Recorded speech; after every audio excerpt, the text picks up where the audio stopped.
Assalamualaikum warahmatullahi wabarakatuh. Sahabat beriman yang dirahmati Allah, saya doakan semoga Anda semuanya diberikan kesehatan dan juga diberikan nikmat sehat. Dan juga saya berdoa kepada Allah, semoga Anda diberikan rezeki yang banyak, rezeki yang berlimpah, dan yang paling penting adalah rezeki yang berkah.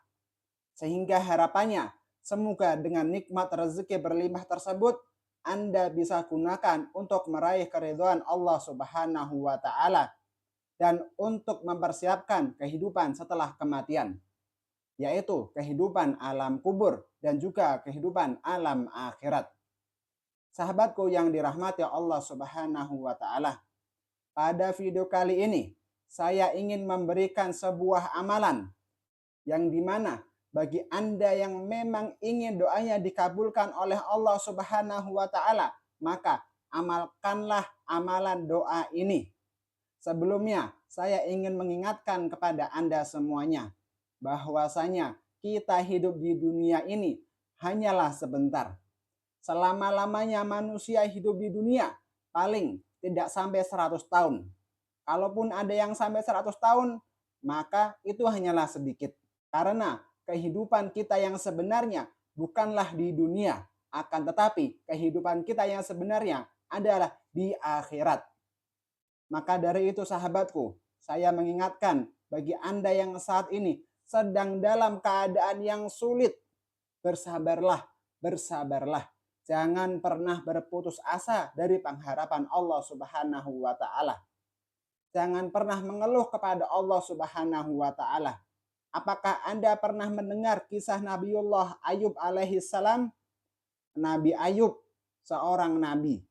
Dulunya Nabi Ayub itu orang yang sangat kaya, punya domba yang sangat banyak, binatang ternak bermacam-macam.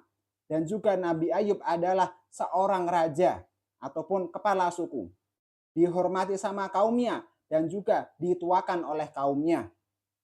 Akan tetapi saat Nabiullah Ayub alaihi salam diberikan cobaan berupa sakit kusta, sakit kulit yang berupa sakit kusta, Nabi Ayub tidak pernah mengeluh sedikit pun.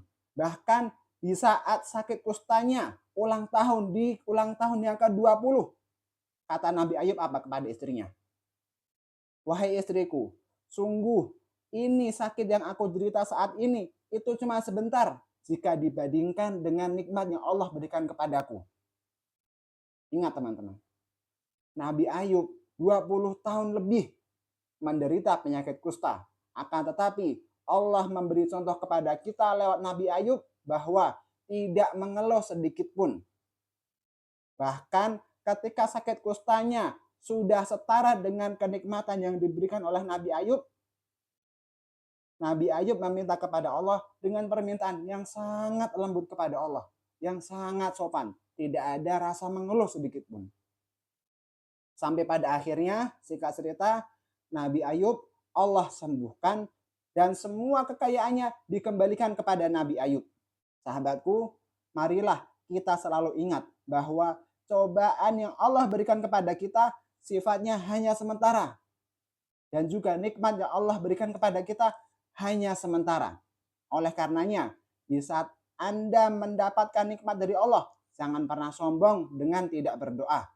Tetap sholat, tetap rajin dalam beribadah, dan disyukuri, tetap harus bersyukur kepada Allah. Dan juga tetap meminta kepada Allah. Jangan sombong mentang-mentang punya uang banyak kemudian tidak pernah minta sama Allah. Jangan. Bahkan ibunda kita Aisyah radhiyallahu anhu menyampaikan, mintalah kepada Allah walaupun minta tali sandal sedikit pun. Sahabat beriman, amalan agar Allah mengabulkan doa kita, yaitu silahkan Anda mengamalkan, persiapkan diri sebelum tidur, tekadkan dengan tekad yang sangat kuat, ingin bangun sholat subuh. Kemudian kejarlah itu sholat subuh. Pokoknya di saat azan subuh, Anda sudah pergi ke masjid. Pergi ke masjid ataupun ke musola saat sebelum azan dikumandangkan akan lebih baik. Kemudian datang ke musola atau ke masjid, lalu sholatlah sholat sunnah fajar 2 rakaat. Setelah melaksanakan sholat sunnah, berdoalah kepada Allah dengan melakukan 3 amalan ini. Yang pertama, memuji Allah Subhanahu wa taala. Yang kedua, bersolawat kepada Rasulullah Shallallahu alaihi wasallam, dan yang ketiga, beristighfar memohon ampun kepada Allah Subhanahu wa taala. Bunyinya bagaimana? Memuji Allah, Anda boleh dengan pujian apapun itu. Ya Hayyu ya Qayyum, boleh. La ilaha illallah al-malikul haqqul mubin, boleh. Poin pentingnya adalah memuji Allah. Kemudian yang kedua, bersolawatlah kepada Rasulullah Shallallahu alaihi wasallam. Salawatnya gimana? Yang paling mudah. Allahumma sholli ala sayyidina Muhammad wa ala ali sayyidina Muhammad. Dibaca 3 kali salawatnya. Kemudian beristighfar kepada Allah. Astaghfirullah, astaghfirullah, astaghfirullah. 3 kali. Baru setelahnya mintalah kepada Allah segala hajat Anda. Hajat dunia dan yang paling penting adalah hajat akhirat. Dikisahkan ada seorang sahabat datang ke masjid. Datang ke masjid Rasul, kemudian sahabat tersebut sholat 2 rakaat. Setelah sholat, dia berdoa. Dia langsung minta sama Allah. Ya Allah, ampunilah aku, ya Allah, ampunilah aku, ya Allah, ampunilah aku. Kemudian Rasulullah berkomentar, orang itu terburu-buru dalam berdoa. Lalu kemudian datanglah sahabat yang kedua. Dia sholat. Setelah dia sholat, kemudian dia berdoa kepada Allah. Dengan cara berdoa, memuji Allah, bersolawat kepada Rasul, kemudian berdoa. Lalu apa kata Rasulullah?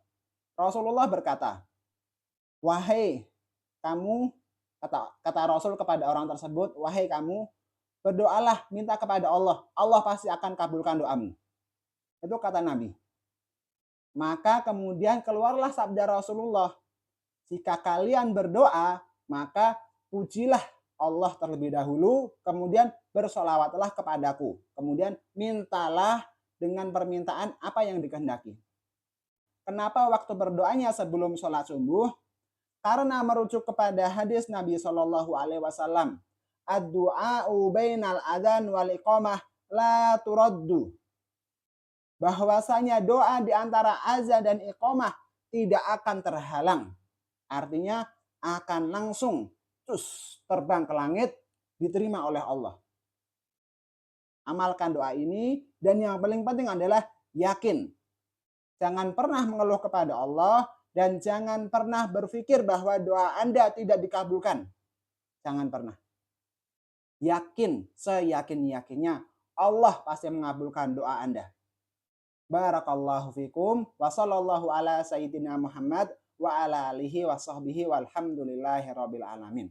Wassalamualaikum warahmatullahi wabarakatuh.